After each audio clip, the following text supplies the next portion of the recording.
Convido-vos a abrirem as vossas Bíblias na carta de Paulo aos Efésios.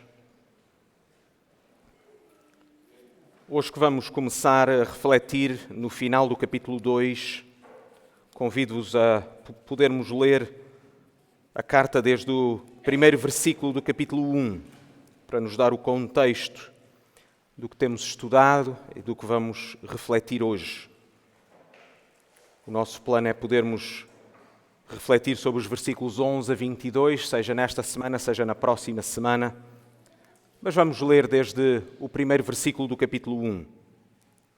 Efésios, capítulo 1, começando no versículo 1 e vamos ler até ao capítulo 2, versículo 22. Diz-nos assim a palavra de Deus. Paulo, apóstolo de Jesus Cristo pela vontade de Deus, aos santos que estão em Éfeso e fiéis em Cristo Jesus. A vós graça e paz da parte de Deus, nosso Pai, e da do Senhor Jesus Cristo. Bendito Deus e Pai do nosso Senhor Jesus Cristo, o qual nos abençoou com todas as bênçãos espirituais nos lugares celestiais em Cristo, como também nos elegeu nele, antes da fundação do mundo, para que fôssemos santos e irrepreensíveis diante dele. Em amor nos predestinou para filhos de adoção, por Jesus Cristo, para si mesmo, segundo o beneplácito da sua vontade, para louvor e glória da sua graça, pela qual nos fez agradáveis a si no amado, em quem temos a redenção pelo seu sangue, a remissão das ofensas, segundo as riquezas da sua graça, que ele fez abundar para conosco em toda a sabedoria e prudência, descobrindo-nos o mistério da sua vontade, segundo o seu beneplácito que propusera em si mesmo, de tornar a congregar em Cristo todas as coisas na dispensação da plenitude dos tempos, tanto as que estão nos céus como as que estão na terra. Nele digo, em quem também fomos feitos herança, havendo sido predestinados conforme o propósito daquele que faz todas as coisas segundo o conselho da sua vontade, com o fim de sermos para louvor da sua glória. Nós, os que primeiro esperámos em Cristo, em quem também vós estáis, depois de que ouvistes a palavra da verdade, o evangelho da vossa salvação, e tendo nele também crido, fostes selados com o Espírito Santo da promessa, o qual é o penhor da nossa herança, para redenção da possessão de Deus, para o louvor da sua glória. Pelo que, ouvindo eu também a fé que entre vós há no Senhor Jesus e o vosso amor para com todos os santos, não cesso de dar graças a Deus por vós, lembrando-me de vós nas minhas orações, para que o Deus do nosso Senhor Jesus Cristo, o Pai da glória, vos dê em seu conhecimento o espírito de sabedoria e de revelação, tendo iluminados os olhos do vosso entendimento, para que saibais qual seja a esperança da sua vocação e quais as riquezas da glória da sua herança nos santos e qual a sobreexcelente grandeza do seu poder sobre nós, os que cremos, segundo a operação da força do seu poder, que manifestou em Cristo, ressuscitando dos mortos e pondo-o à sua direita nos céus, acima de todo o principado e poder e potestade e domínio e de todo o nome que se nomeia, não só neste século, mas também no vindouro. E sujeitou todas as coisas aos seus pés. E sobre todas as coisas o constituiu como cabeça da Igreja, que é o seu corpo, a plenitude daquele que cumpre tudo em todos. E vós, estando vós mortos em ofensas e pecados, em que noutro tempo andastes, segundo o curso deste mundo, segundo o príncipe do espírito que agora opera nos filhos da desobediência, entre os quais todos nós também antes andávamos, nos desejos da nossa carne, fazendo a vontade da carne e dos pensamentos, e éramos por natureza filhos da ira, como os outros também. Mas Deus, que é riquíssimo em misericórdia, pelo seu muito amor com que nos amou, estando nós ainda mortos em nossas ofensas, nos vivificou juntamente com Cristo. Pela graça sois salvos. E nos ressuscitou juntamente com Ele e nos fez assentar nos lugares celestiais em Cristo Jesus, para mostrar nos séculos vindouros as abundantes riquezas da sua graça, pela sua benignidade para conosco em Cristo Jesus. Porque pela graça sois salvos, por meio da fé. E isto não vem de vós, é dom de Deus. Não vem das obras, para que ninguém se glorie. Porque somos feitura sua, criados em Cristo Jesus para as boas obras, as quais Deus preparou para que andássemos nelas. Portanto, lembrai-vos de que vós noutro tempo erais gentios na carne, chamados incircuncisão pelos que na carne se chamam circuncisão feita pelas mãos dos homens. Que naquele tempo estavais sem Cristo, separados da comunidade de Israel, e estranhos aos concertos da promessa, não tendo esperança e sem Deus no mundo. Mas agora, em Cristo Jesus, vós que antes estáveis longe, já pelo sangue de Cristo chegastes perto, porque Ele é a nossa paz, o qual de ambos os povos fez um, e derrubando a parede de separação que estava no meio, na sua carne desfez a inimizade, isto é, a lei dos mandamentos que consistia em ordenanças, para criar em si mesmo dos dois um novo homem, fazendo a paz. E pela cruz reconciliar ambos com Deus em um corpo, matando com ela as inimizades. E vindo ele evangelizou a paz a vós que estáveis longe e aos que estavam perto. Porque por ele ambos temos acesso ao Pai em um mesmo Espírito. Assim que já não sois estrangeiros nem forasteiros, mas concidadãos dos santos e da família de Deus, edificados sobre o fundamento dos apóstolos e dos profetas, de que Jesus Cristo é a principal pedra de esquina, no qual todo o edifício bem ajustado cresce para templo santo no Senhor, no qual também vós, juntamente, sois edificados para a morada de Deus em espírito. A memória.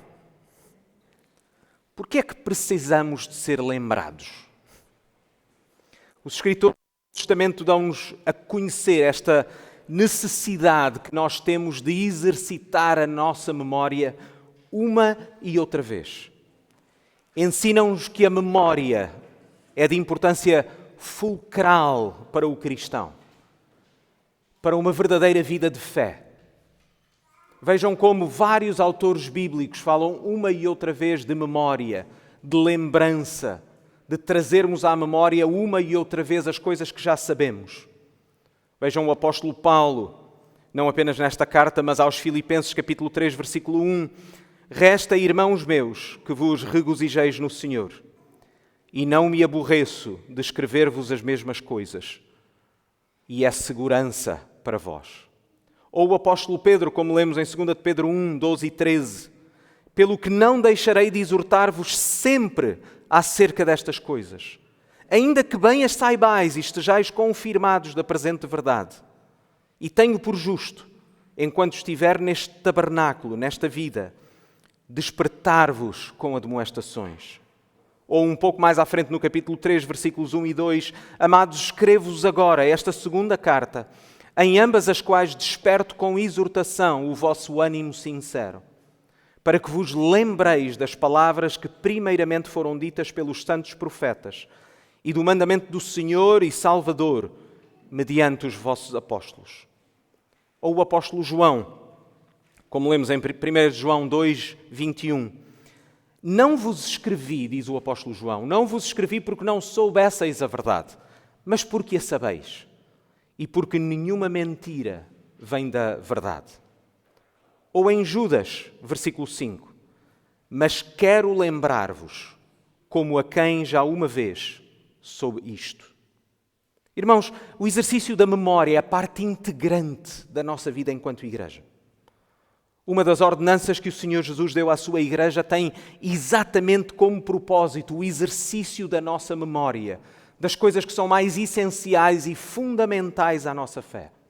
Referimos-nos, obviamente, àquilo que nós denominamos como a ceia do Senhor. Vejam o que o próprio Senhor Jesus disse e que temos registado no Evangelho segundo Lucas, capítulo 22, versículo 19. E tomando o pão e havendo dado graças, partiu e deu-lhe, dizendo: Isto é o meu corpo que é dado por vós. Fazei isto em memória de mim. E uma e outra vez nós tomamos em memória do Senhor Jesus. Lemos em 1 Coríntios, capítulo 11, versículos 24 e 25, como as palavras do Senhor Jesus ressoam pela vida da igreja, quando Paulo escreve àquela igreja e diz: e tendo dado graças, o partiu e disse: tomai, comei, isto é o meu corpo que é partido por vós. Fazei isto em memória de mim. Semelhantemente também, depois de cear, tomou o cálice, dizendo: este cálice é o Novo Testamento no meu sangue. Fazei isto todas as vezes que beberdes, em memória de mim. Queridos irmãos, quantas vezes nós participamos num culto e ouvimos coisas novas? É verdade que se és um cristão há pouco tempo, é normal de que durante um período de tempo possas ouvir coisas novas. Falo para aqueles que são cristãos há 10, 20, 30, 40, 50 anos. Aquelas coisas que eram novidades passam a ser coisas que nós ouvimos uma e outra vez. Porquê? Porquê é que precisamos de continuar a ouvir as mesmas coisas vezes sem conta? Porquê é que precisamos que nos lembrem delas uma e outra vez? Porque somos seres esquecidos. Quando o tempo passa sem que nos lembremos da nossa identidade em Cristo, somos tantas vezes tentados a confundir os dons que Deus nos deu com o nosso próprio valor. Quantas vezes, quando não nos lembramos daquilo que somos em Cristo, daquilo que o Senhor Jesus fez por nós, nós temos a tendência de crescer em orgulho e em arrogância. Sabem, temos este testemunho no povo de Israel que mostrou uma arrogância atroz, porque tantas vezes confundiram os dons de Deus para com o povo, com o seu próprio valor. Lemos nas Escrituras uma parábola que Jesus contou. Lemos em Lucas 18, dos versículos 9 a 14. E disse também esta parábola a uns que confiavam em si mesmos, crendo que eram justos e desprezavam os outros. 2 homens subiram ao templo a orar, um fariseu e o outro publicano. O fariseu, estando de pé, orava consigo desta maneira: ó Deus, graças te dou, porque não sou como os demais homens, roubadores, injustos, adúlteros, nem ainda como este publicano. Jejuo 2 vezes na semana e dou dízimos de tudo quanto possuo. O publicano, porém, estando de pé, de longe, nem ainda queria levantar os olhos ao céu, mas batia no peito, dizendo: ó Deus, tem misericórdia de mim, pecador.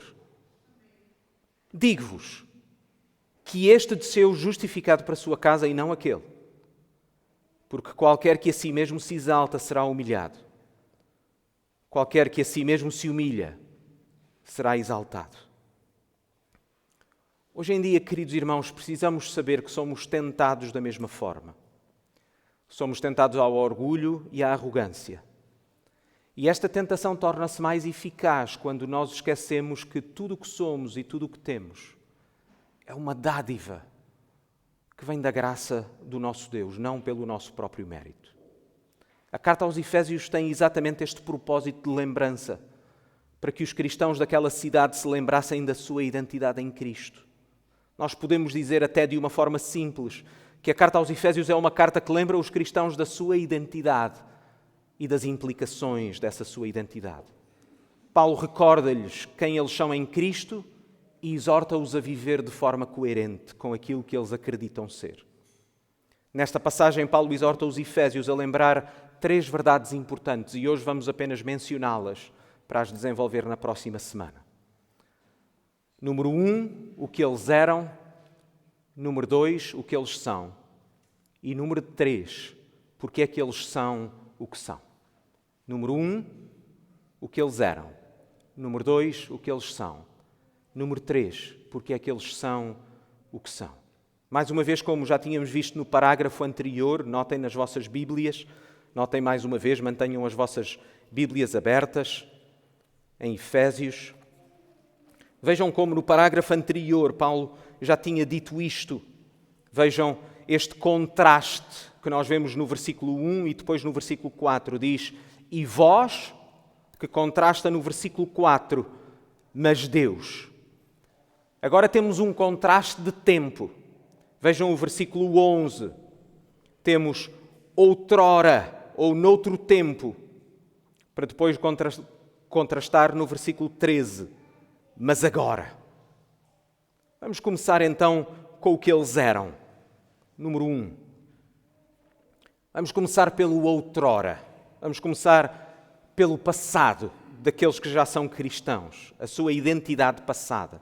Vejam o versículo 11. Paulo lembra-os, vocês eram gentios. Significado, vocês não eram judeus. O que significava que vocês eram incircuncisos e chamados incircuncisos. Era uma forma pejorativa com que os judeus tratavam os gentios. Vocês são uns incircuncisos. A circuncisão era o sinal da pertença à comunidade da aliança que Deus tinha estabelecido com o seu povo.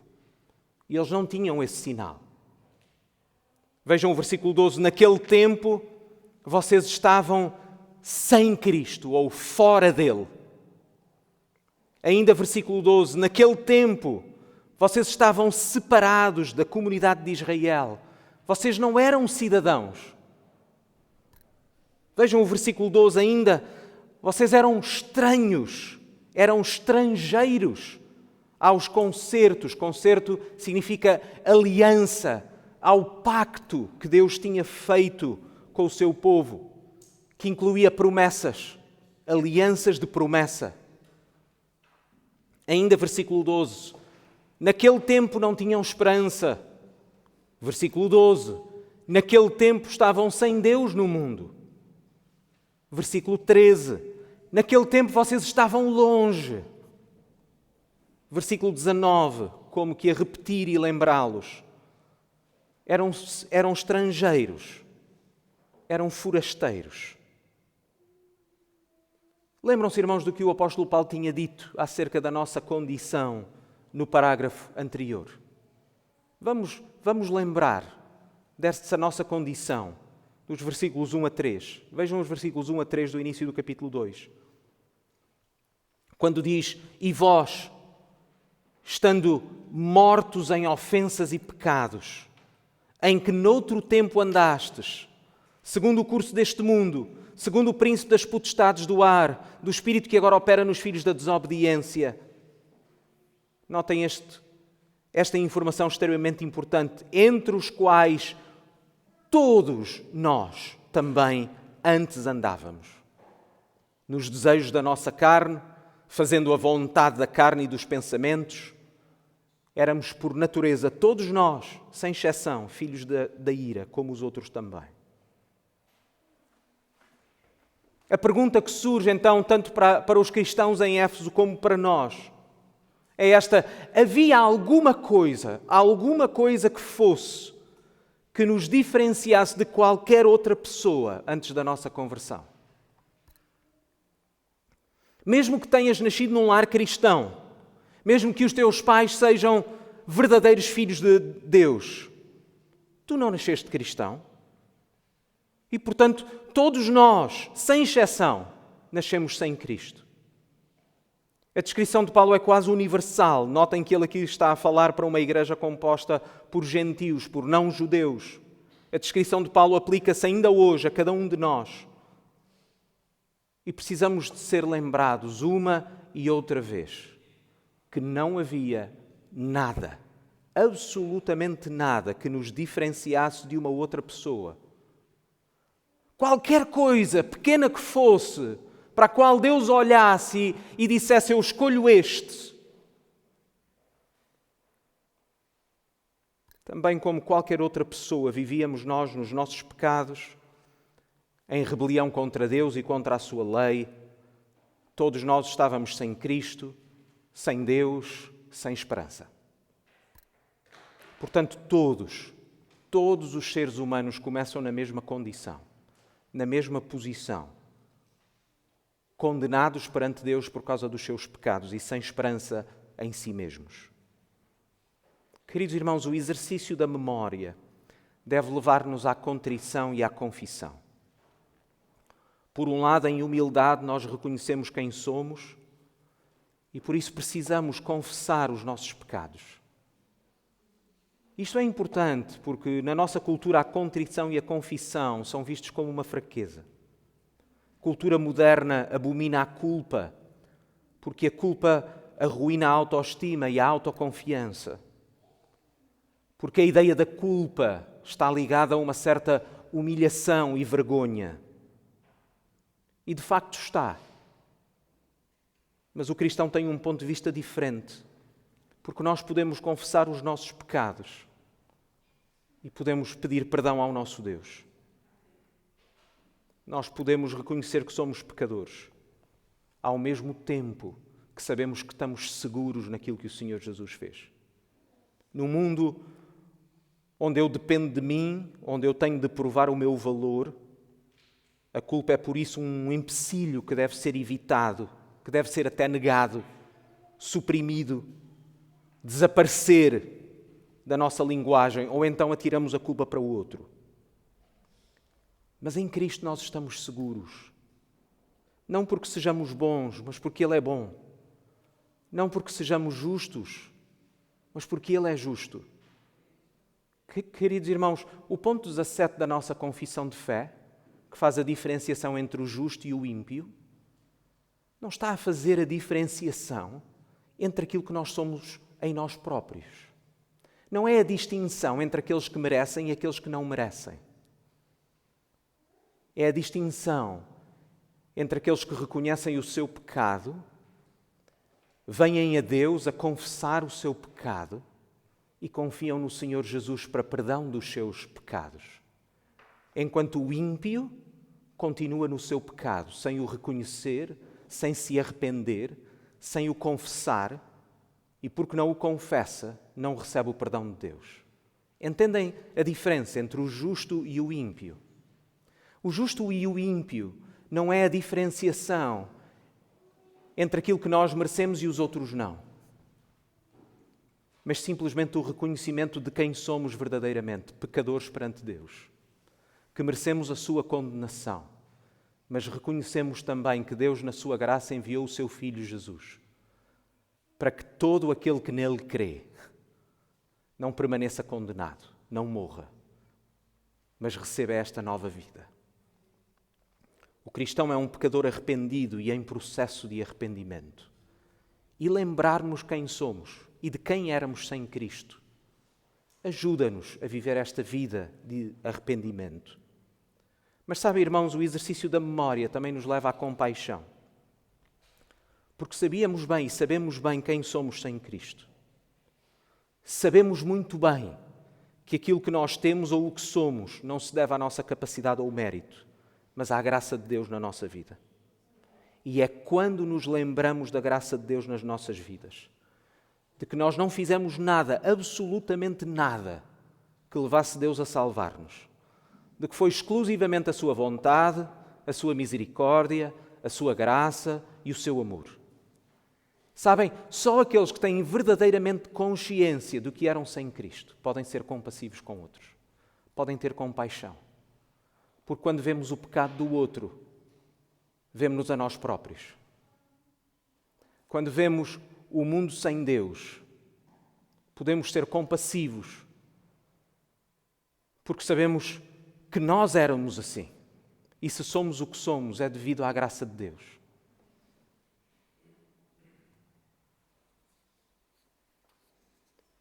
Isto é o que eles eram. Número 2, o que eles são. Vejam o versículo 13. Mas agora. Versículo 13, eles estão próximos. Aqui em termos posicionais, na sua relação com Deus. Eles estão próximos de Deus. Foram convidados a entrar na sua presença. Vejam como a ideia de paz é repetida 3 vezes, no versículo 14, 15 e 17. Eles têm paz, O que é que significa paz com quem?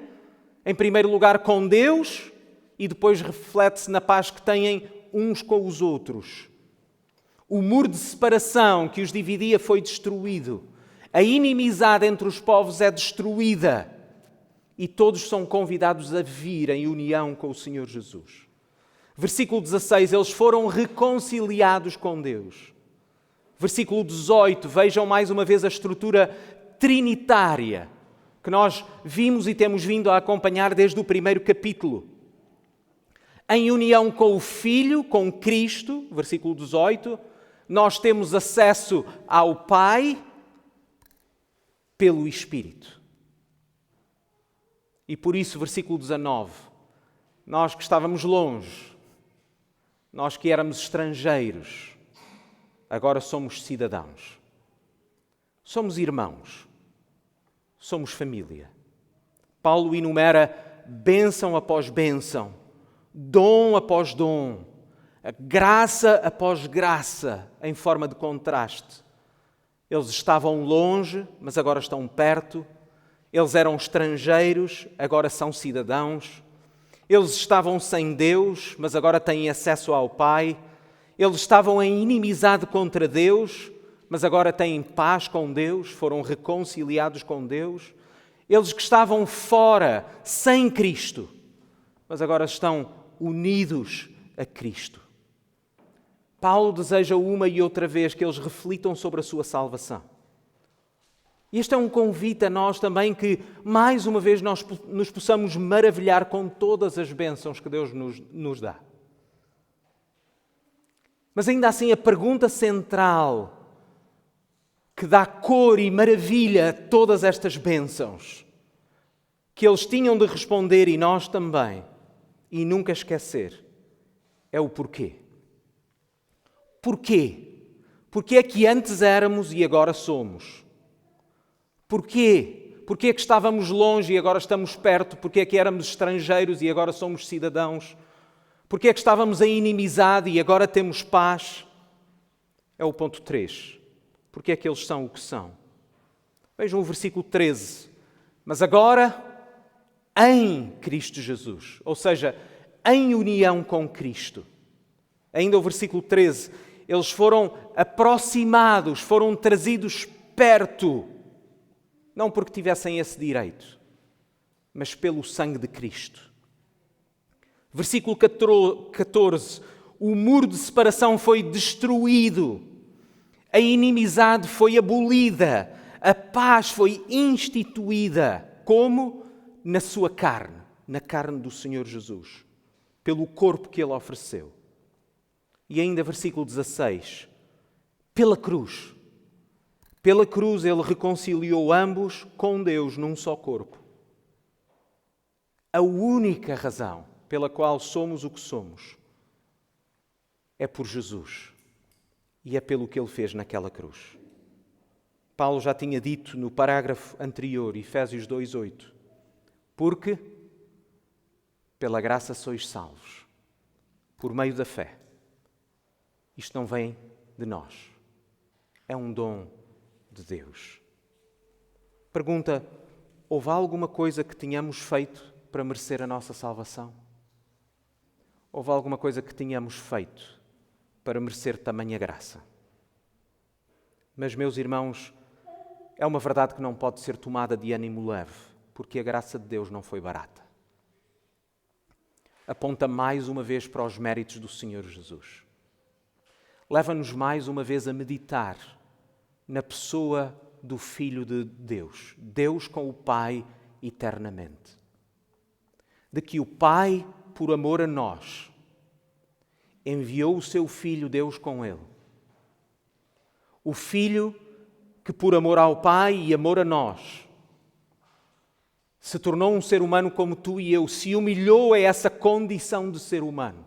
Ele que criou todas as coisas, torna-se como um de nós, para fazer aquilo que nós nunca poderíamos fazer por nós próprios. Para viver uma vida perfeita de obediência ao Pai, para se entregar naquela cruz, para morrer para perdão dos nossos pecados. Esta não é uma graça barata. Esta é uma graça que custou ao nosso Senhor, ao nosso Deus, a sua própria vida, para que a culpa que é nossa fosse carregada por Ele. Por isso, é uma lembrança que, pela graça sois salvos. Isto não vem de vós. É um dom de Deus. Todas estas bênçãos são-nos dadas exclusivamente em Cristo. Sabem, é por isso que os cristãos repetem uma e outra vez, mesmo quando o mundo nos odeia por afirmarmos isto, que existe um único caminho para a salvação e um só. É o Senhor Jesus. Ele é o único caminho, porque Ele é o único que é a verdade. É o único que tem a vida. Não existe nenhum outro caminho para o Pai. Não existe nenhum outro caminho para sermos reconciliados com Deus. E que grande Deus nós temos! Nenhum outro que pudesse dar a sua vida por nós e que tivesse algum efeito. Muitos deram a vida por outros ao longo da vida, ao longo da história. É verdade ou não? Existem histórias incontáveis de que homens, por amor a outros, deram a sua vida. Mas nenhum deles pôde resolver o problema maior. O problema do nosso pecado, o problema da nossa inimizade contra Deus. Lembra-te, meu querido irmão, lembra-te do sacrifício de Jesus naquela cruz. E lembra-te que a graça do nosso Deus não foi barata e que o Senhor Jesus entregou a sua vida com um propósito. Qual foi o objetivo e o propósito do sacrifício de Jesus em teu favor? Por que é que Ele morreu no teu lugar?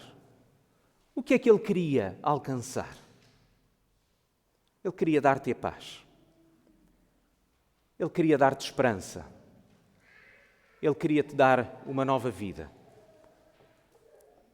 Mas Jesus também morreu por nós para nos dar uma nova identidade. Vejam os versículos 19 a 22.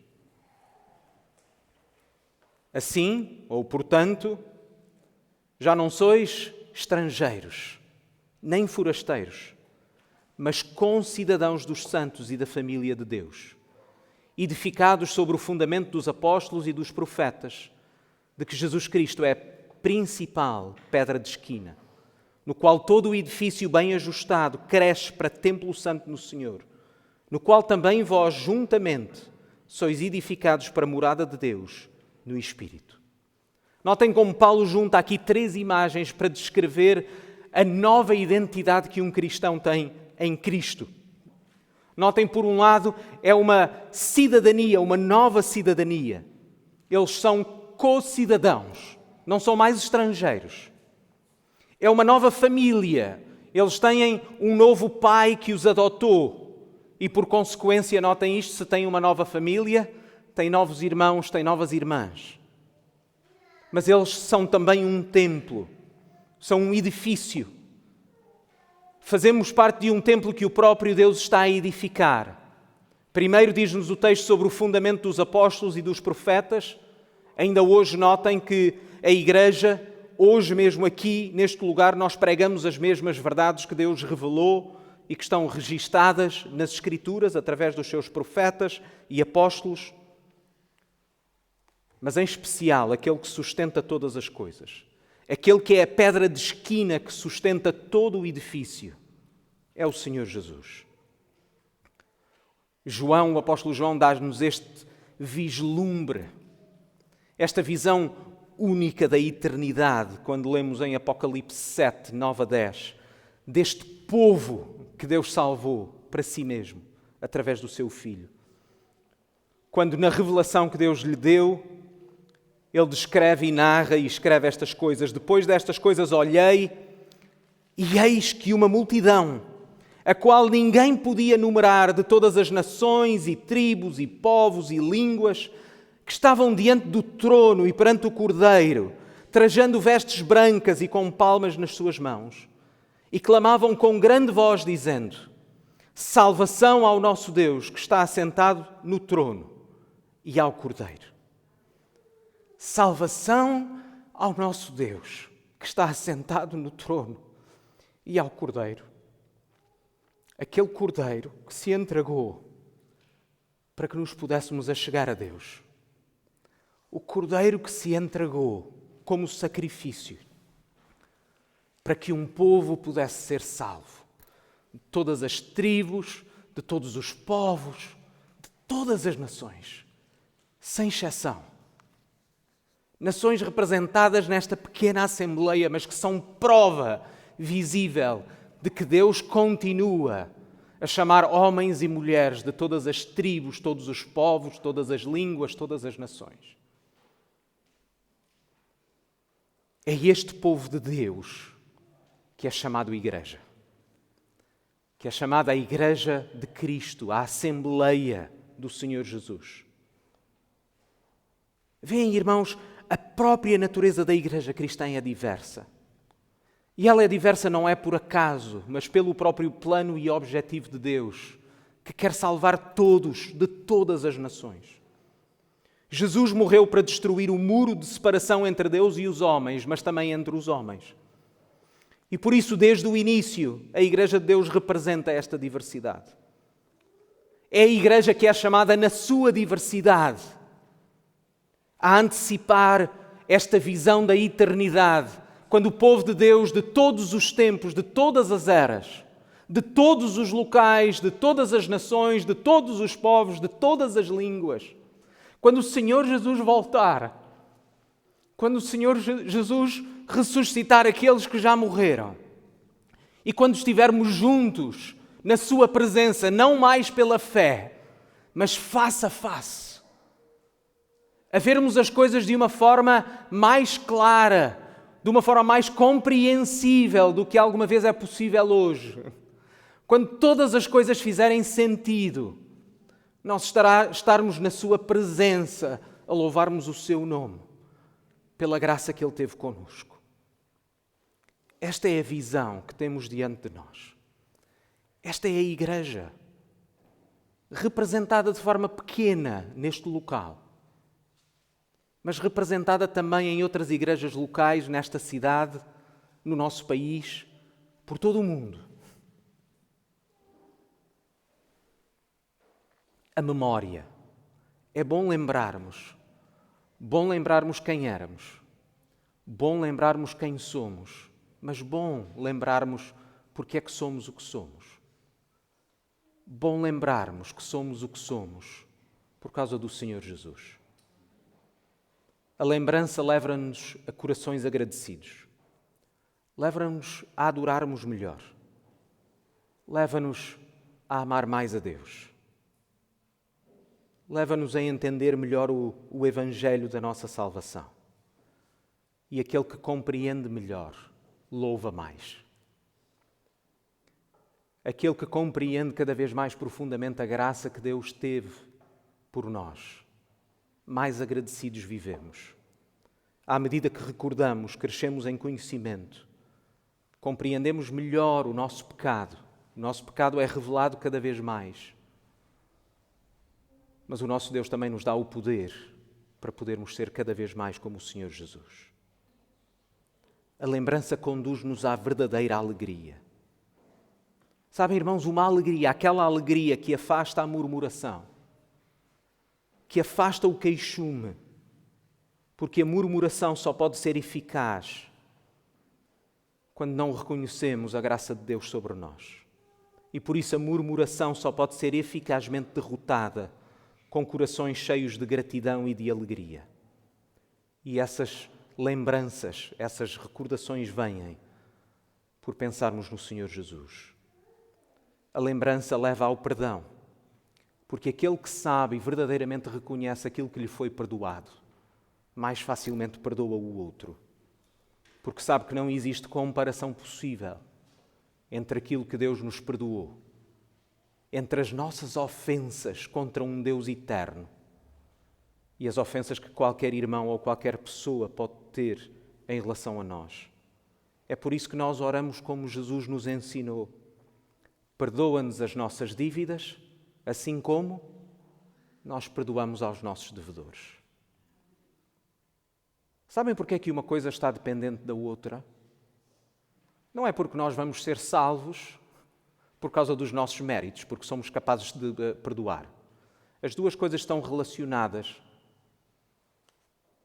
Porque só aquele que foi verdadeiramente perdoado perdoa.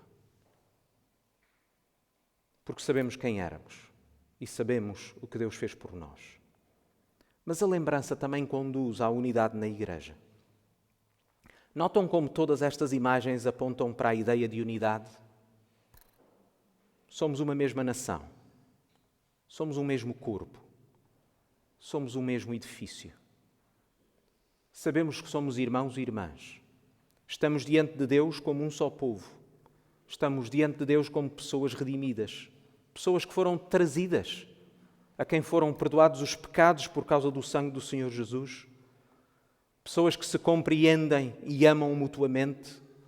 Pessoas que cooperam em vez de competir. Pessoas que são graciosas e compassivas em vez de orgulhosas. Pessoas que têm um objetivo comum e único. Queremos ver o nome do nosso Deus exaltado. Queremos ver o nome do Senhor Jesus a ser louvado.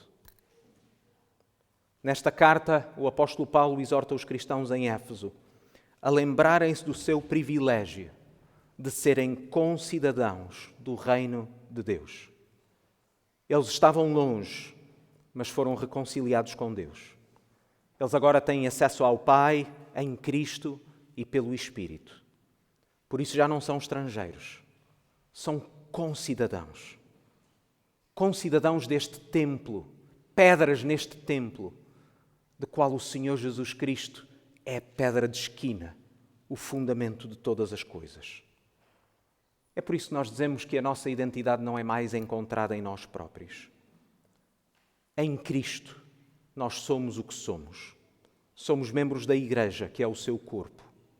Não encontramos mais a nossa identidade em nós próprios.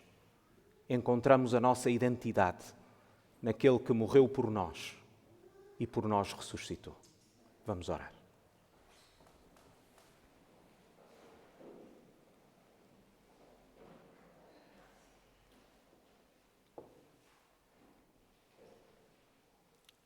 Pai do céu, é com corações cheios de alegria e de gratidão que a tua Igreja se reúne e louva o teu nome.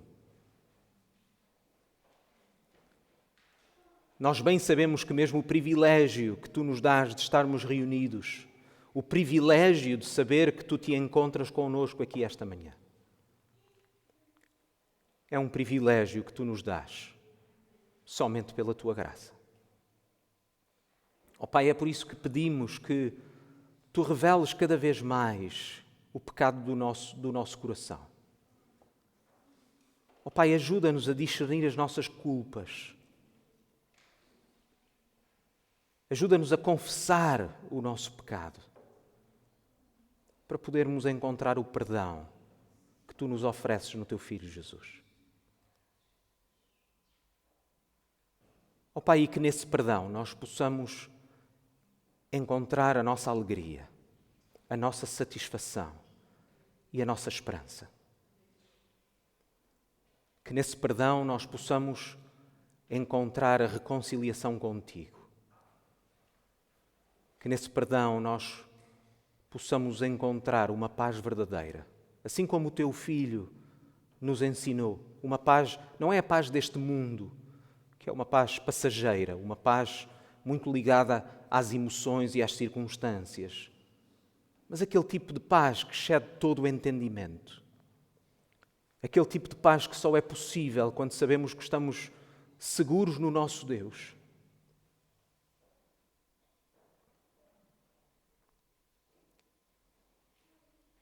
Não seguros nas nossas capacidades, não seguros naquilo que somos capazes de fazer ou naquilo que conseguimos controlar nas nossas circunstâncias. Mas seguros no teu Filho, que é o fundamento de todas as coisas, que é a razão da nossa esperança. Ó Pai, enche-nos da alegria da nossa salvação. E que essa alegria seja visível na forma como procuramos viver em obediência a Ti. Na forma como não mais vivemos através dos nossos desejos, mas procuramos viver em paz uns com os outros. Não mais a procurarmos a satisfação da nossa carne, mas aquela satisfação maior de sabermos que estamos em Cristo. De sabermos que o tesouro e a herança que temos nele, eterna, não tem comparação com os sofrimentos ou com as circunstâncias que possamos ter neste mundo. Ó Pai, fortalece-nos na força do Teu poder. Aquele poder que operou no Teu Filho Jesus, que o ressuscitou dos mortos, que possa também trabalhar em nós. E que esse poder seja visível numa Igreja Santa, consagrada a Ti. Sê conosco, ó Pai. Nós te pedimos no nome do Senhor Jesus. Amém.